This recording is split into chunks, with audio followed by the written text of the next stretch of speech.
see some comments of people saying the hardest form for them to make on the potter's wheel is to make a teapot. So in this tutorial, I'll be explaining in details how to produce one. But firstly, you must have it in mind that making a teapot has to do with so many dimensions, measurements, calculations, and balance. And also making sure that your measurement actually fits the teapot you're actually producing. So as seen in this video, I'll be making a little teapot with the complete components that makes up a complete teapot. That is the spout and the lid, and the handle will be attached later on after trimming. After making sure the clay was very well centered on the wheel, I proceeded with making some pulls. But when pulling the wall for a teapot, you must make sure that you leave enough clay at the top for making the gallery.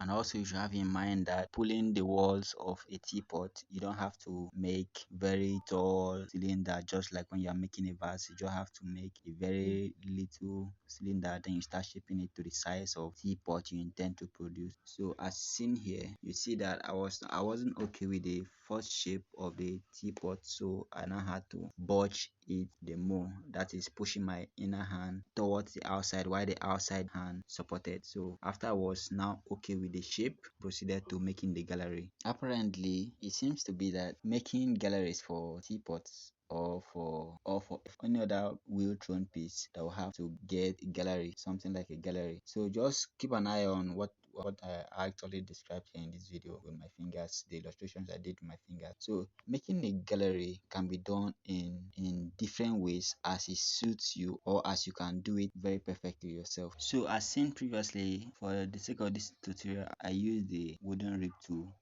while my middle finger from my left hand guided the gallery beneath, giving the curvature, that flow that a teapot gallery is supposed to have beneath it. So the next step after making the gallery is to make sure you mop up the teapot gallery. You take out the excess water that might still be inside the teapot. You make sure you take it out very well with this tool you see me here using. Then the next step is to make sure you, as seen here, you see I utilize a broomstick for measuring the inner flange and the outer flange for making the teapot's lid. So after making sure the measurements were very accurate, I now proceeded to making the teapot's lid. But also you can as well use a caliper to measure the inner and outer flange before you produce them, because if you don't produce them, for this here you cannot do any head knowledge for getting the measurement for making the lid for the teapot. So immediately I was satisfied with the shape of the teapot, the gallery, and I had to cut it out from the wheel. Proceeded to making the lid for the teapot. As well, you just have to measure a small amount of clay and center. You must also have in mind that for this, you are also not going to pull a very tall cylinder, just like when you were producing the teapot itself.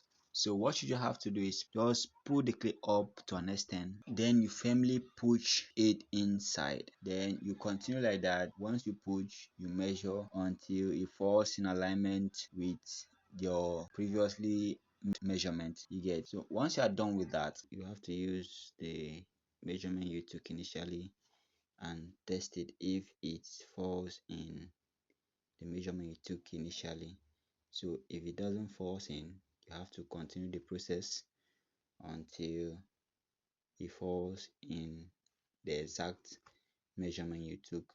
So to ensure this, just like what I used here, you see that I used a broomstick, right? So what I actually did was to use my eyesight to get the measurement I took with a broom.